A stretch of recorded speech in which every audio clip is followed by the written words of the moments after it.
Practice Test 2, page 74, section 1. Summarize spoken text. You will hear a short lecture. Write a summary for a fellow student who was not present at the lecture. You should write 50 to 70 words. You will have 10 minutes to finish this task. Your response will be judged on the quality of your writing and on how well your response presents the key points presented in the lecture. Lecture A. Now, Professor, recently you wrote a letter to a leading national newspaper complaining about falling standards in both written and spoken language among students, even graduates, and saying that you deplore the way English is being debased by change and dumbing down. Yes, I said that standards are falling and that very few graduates these days can write a comprehensible essay. Their grammar and syntax is all over the place. And I do have certain regrets over the way some words have now become unusable in their full meaning because they've been sloppily misused by those who should know better, such as journalists. So, because they use, say, enormity to mean something very big instead of something very wicked, I can no longer use the word in its correct sense without being misunderstood. And there are hundreds of other cases like this. But, of course, language changes and meanings shift and change emphasis, and it's as useless to complain about that as it is to moan about the weather. The point I was making was that, at the earliest possible level, children should be made familiar with the basics of grammar and syntax, how to put sentences together, and so on. But I'm not suggesting going back to the days when, as I did, you had to analyse sentences in minute detail, as if you were doing Latin. Though, of course, there is something to be said for having that kind of detailed understanding of the language.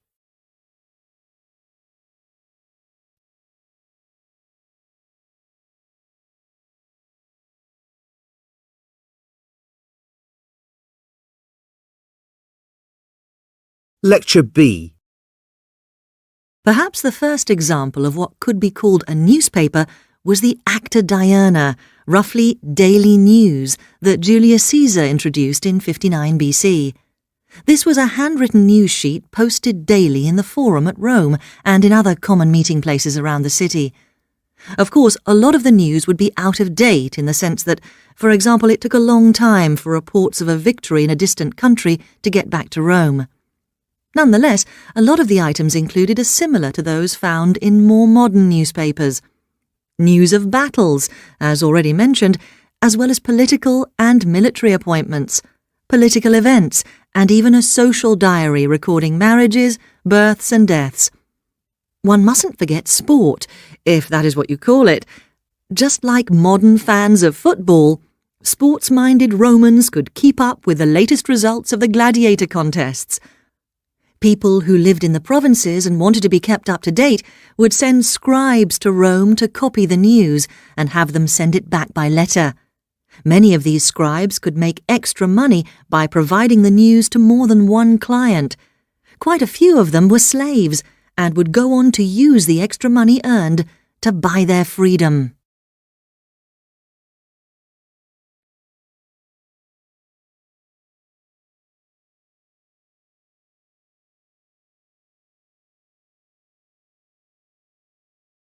Lecture C. As you have probably noticed, fashions and tastes change quite noticeably over the years, most obviously perhaps in clothes, hairstyles and popular music. The reputations of writers and artists are no different, though the alternating periods of being in and then out of fashion are longer. A poet may no longer appeal to a large reading public for a number of reasons, though we must keep in mind that poetry is a minority taste, and its readership is relatively small in the first place. So, I want to look at the reputation of Alexander Pope. In his own lifetime, he was praised and idolised by both his friends and the literary world in general, though he did have some rather vicious enemies. Yet both friends and enemies seemed more concerned with either praising or attacking his character and morals than with properly assessing the poems themselves. The Romantics, of course, had little time for him. Indeed, the Romantic movement, in poetry at least, was an attempt to make a complete break with the strict formality and rationality of the Augustan poets, of whom Pope was the most notable example. They did not regard him as a real poet, and complained of his ignorance of nature in the sense of mountains, trees and flowers. The Victorians were even less responsive to Pope, and this was probably the period when his reputation was at its lowest.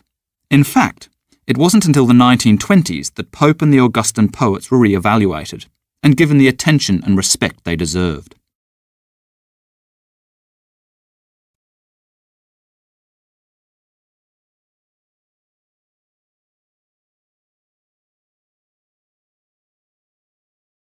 Practice Test 2, page 75, Section 2. Multiple choice. Choose multiple answers. Listen to the recording and answer the question by selecting all the correct responses. You will need to select more than one response. Recording A. It now seems likely that the earliest printing presses were, in fact, simply the common screw presses used for crushing oil seeds and herbs, or even for doing more domestic chores, such as pressing fabrics, adapted for printing.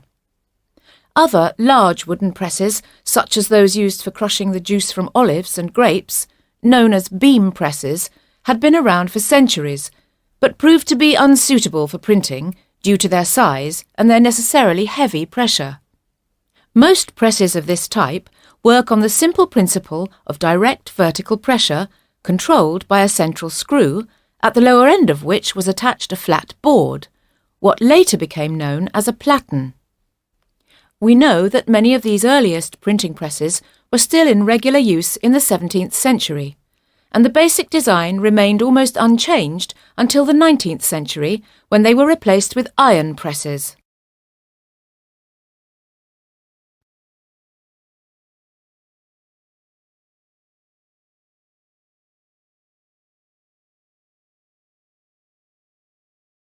Recording B.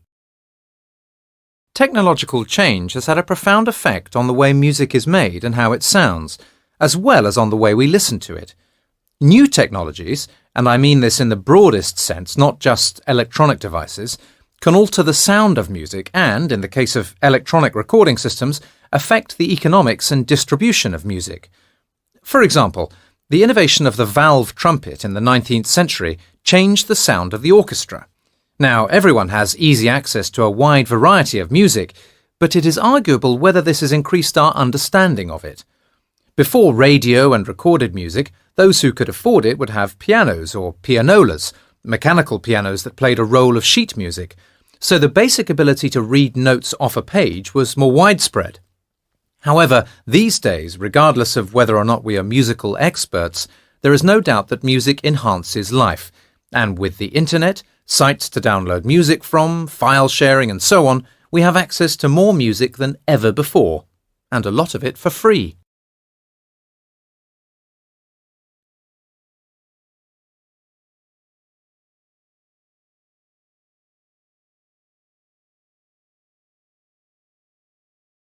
Recording C. You may not know much, if anything, about Jean-Jacques Rousseau, but you have probably heard the well-known quote, "Man is born free, and everywhere he is in chains." In his early work, Rousseau argued that mankind was happiest and at its best in a state of nature, that is, before the creation of society and civilization. He saw society as artificial and corrupt, and that good people were corrupted by it. The Social Contract is perhaps the most enduring and well-known of his books, covering pretty well every aspect of man in society. However, in this book, his attitude to the condition of man in a state of nature changes. In such conditions, man is brutish and competitive by nature, and there is no law or morality.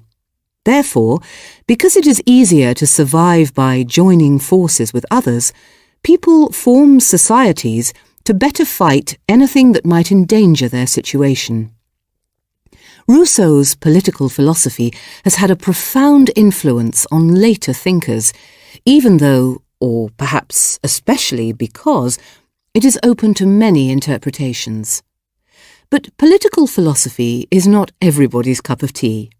In his own time, Rousseau was a bestseller, with novels such as The New Eloise and especially Émile, though even the latter is not free of his constant desire to improve society. It illustrates his ideas about the best form of education, which involves educating a child's emotions before their reason. This too had a profound influence on educational theorists.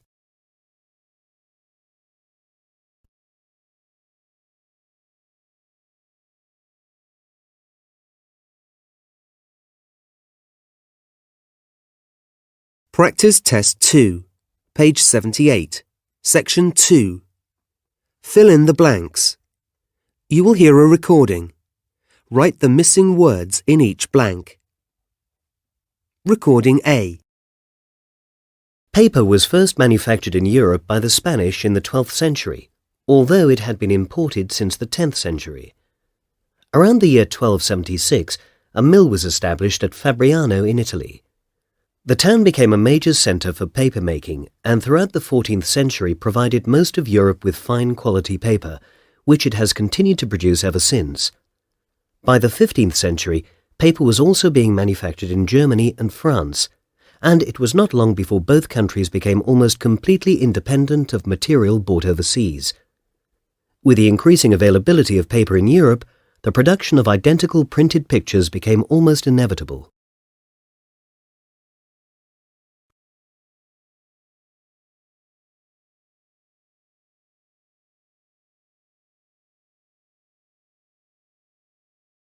Recording B. The spinal cord, the link between the brain and the body, is a band of nervous tissue about the thickness of your little finger that runs through the backbone.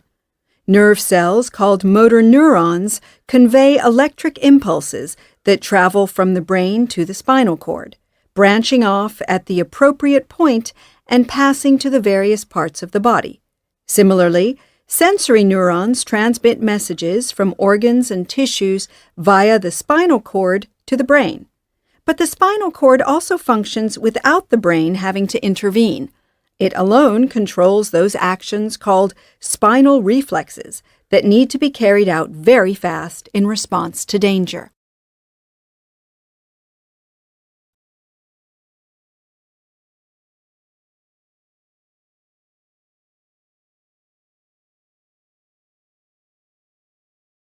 Recording C. The growth of the modern state brought with it the development of mass political parties and the emergence of professional politicians. A man whose occupation is the struggle for political power may go about it in two ways. First, a person who relies on their political activities to supply their main source of income is said to live off politics, while a person who engages in full-time political activities, but who doesn't receive an income from it, is said to live for politics. Now, a political system in which recruitment to positions of power is filled by those who live for politics is necessarily drawn from a property-owning elite who are not usually entrepreneurs. However, this is not to imply that such politicians will necessarily pursue policies which are wholly biased towards the interests of the class they originate from.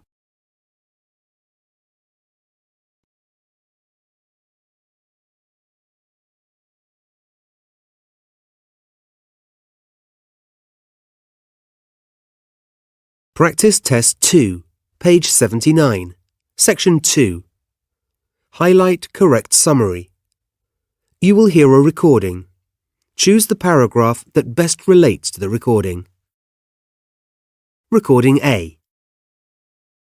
In his great novel Remembrance of Things Past, or In Search of Lost Time, Marcel Proust explored what are called involuntary memories, those that come to us quite suddenly without conscious effort, usually triggered by one of the senses.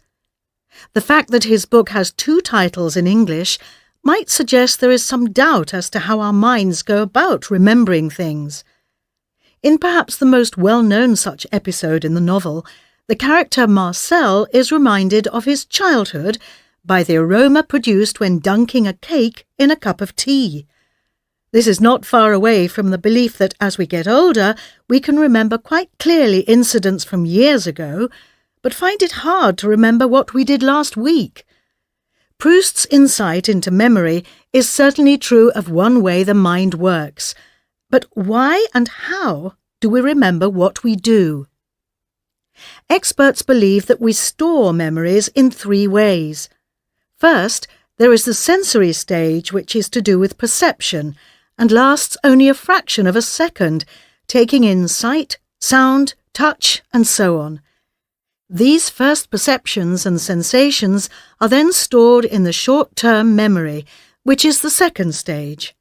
Finally, important information, or information that has been reinforced by, for example, repetition, is then filtered into the long-term memory.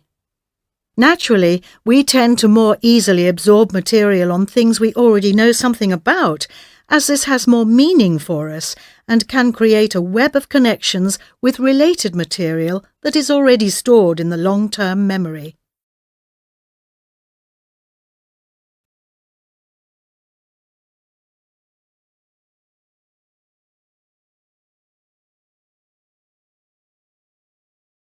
Recording B. I want to look now at the 3 main approaches historians have taken towards the English Revolution, or Civil War. There is a 4th point of view, taken up by most school children when they first meet the subject, but it can hardly be called historical.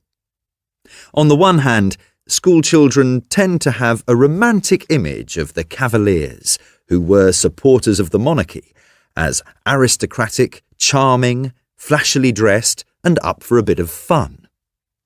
On the other hand, they tend to regard the Roundheads or Puritans, who were followers of Oliver Cromwell, as miserable, working class, dressed in black, and insisting on a life without luxuries. It isn't difficult then to take sides.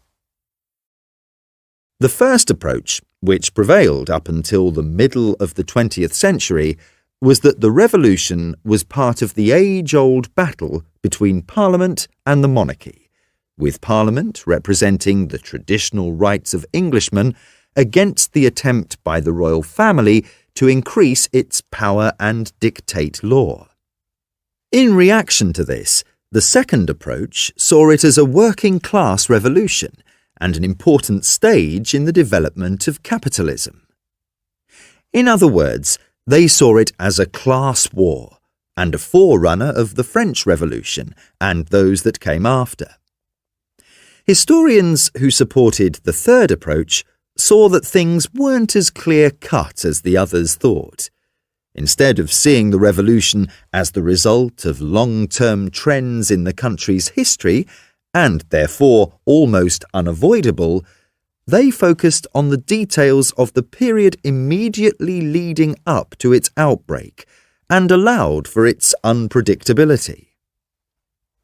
The 2 sides also weren't so clear-cut, with some aristocrats supporting Parliament and some members of the working class fighting on the side of the monarchy.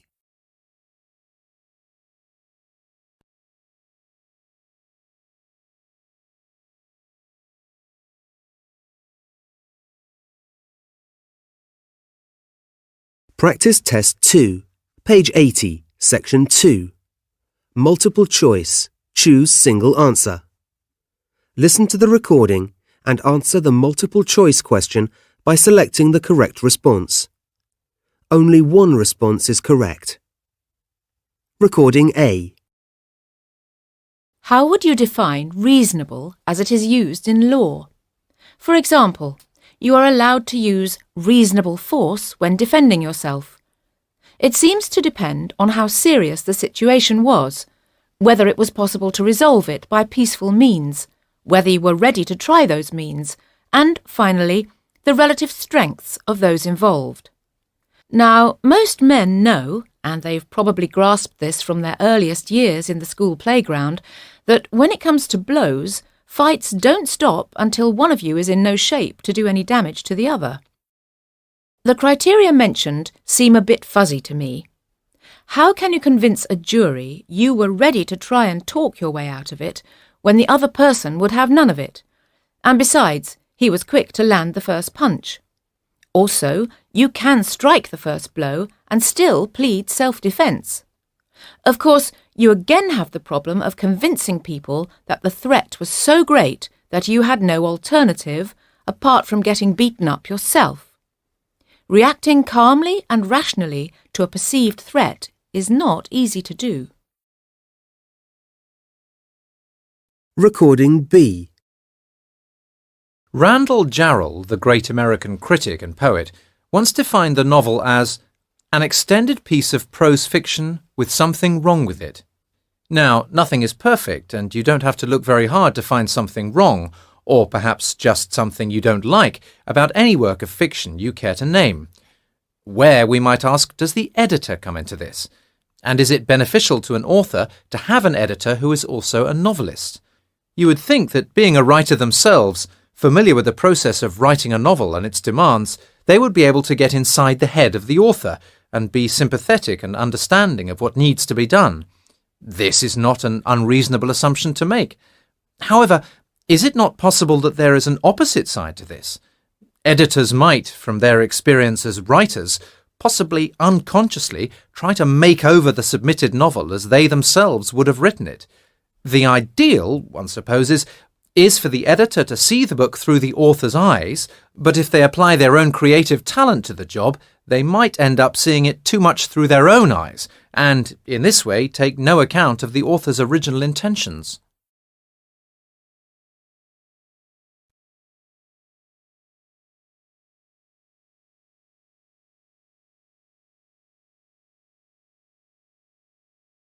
Recording C. It is claimed by neuroscientists, among others, that speaking 2 or more languages increases cognitive abilities and in some way rewires the brain, as it were, in a way that positively affects how the brain works. And it's true that we tend to think of people who can speak 2 or more languages as being bright. Learning a language is, anyway, good mental exercise, not to mention its benefits in introducing you to other peoples and cultures. This is why all school curricula should include at least one compulsory foreign language. Anyone who knows 2 languages will find that in certain circumstances they compete for position, the vocabulary of one getting in the way of the other.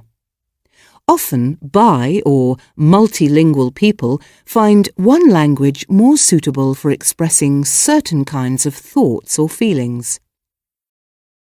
There is another view on being bilingual, not from a neuroscientist, but from someone whose business involves words and language. Brought up in a bilingual home, speaking Greek and French, and also fluent in English, she is old enough to remember when her native language, Greek, was also in effect 2 languages. There was the formal correct form, katharevousa, which was taught and spoken in schools, written in newspapers and books, and so on, and the everyday demotic language you used with your friends. As for her view on bilingualism, she says that you end up with a split personality.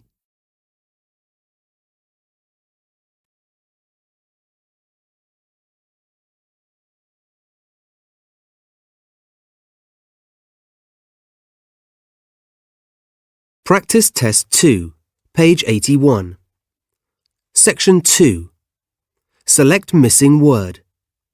You will hear a recording about photography. At the end of the recording, the last word or group of words has been replaced by a beep. Select the correct option to complete the recording. Recording A. These days, nearly everyone with a mobile phone is able to take photographs, or even make a video. But originally, cameras were so large and heavy that photography's appeal as a pastime was limited to a few enthusiasts. Also, the time needed for the exposure meant that your subjects, if you were photographing people, had to remain still for what must have seemed like a very long time. Movement would come out as a blur in the picture, or, if someone walked across the view of the lens, would not register at all, which is why early photographs of city streets appear deserted. In other words, all pictures had to be posed. However, as early as the 1880s, manufacturers in both Europe and America began producing miniature models, some of them small enough to be hidden in people's clothing. Cameras came in all shapes and sizes.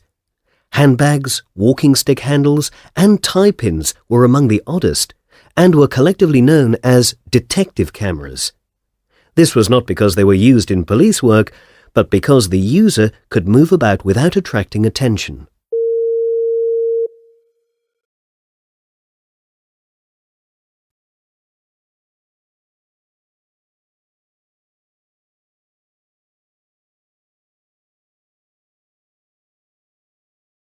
You will hear a recording about career aspirations.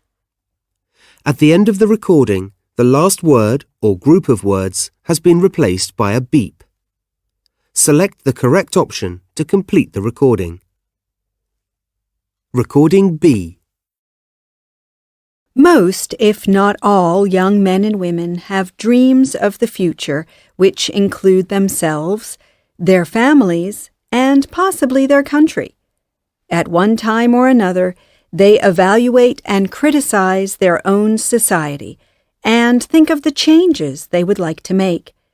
For most people, however, the biggest contribution they can make to their society's development and change is through the careers they will follow, rather than through direct political action. For the lucky few, their careers will be interesting as well as allowing them to make a measurable contribution to the growth of their country. This is why it is important to know something about the career aspirations of young people and the reasons for their interest in these ideal careers. At the same time, it is equally important to consider whether their aspirations are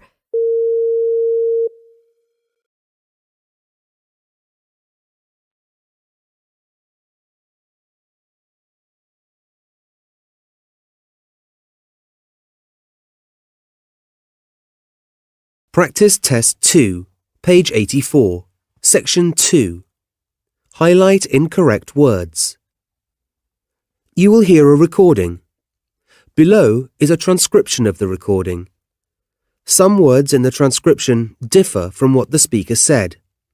As you listen, circle the words that are different. Recording A. In the 19th century, few people could afford to travel abroad. It was expensive, and there weren't the mass transport systems that we have today. So curiosity about foreign lands had to be satisfied through books and drawings. With the advent of photography, a whole new dimension of reality became available. Publishers were not slow to realize that here was a large new market of people hungry for travel photography, and they soon had photographers out shooting the best-known European cities, as well as more exotic places further away. People bought the pictures by the millions, and magic lantern shows were presented in schools and lecture halls. Most popular of all, however, was the stereoscopic picture, which presented three-dimensional views and was considered a marvel of Victorian technology.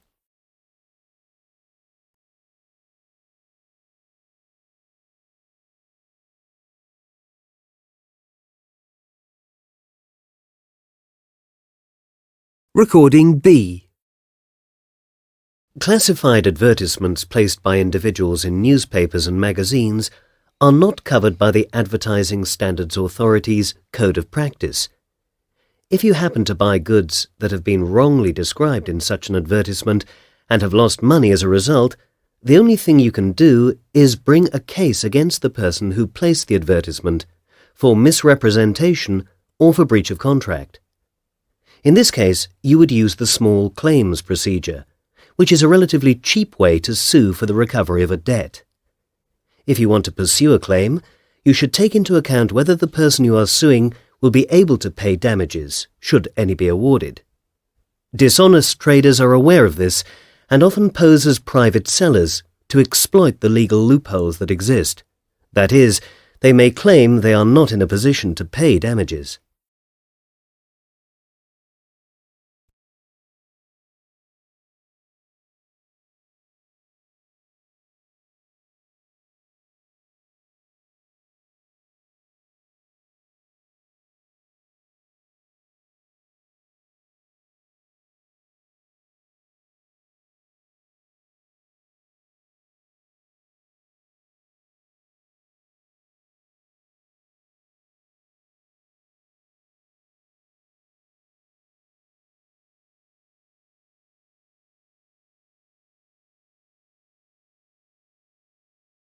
Practice Test 2, page 84, section 2.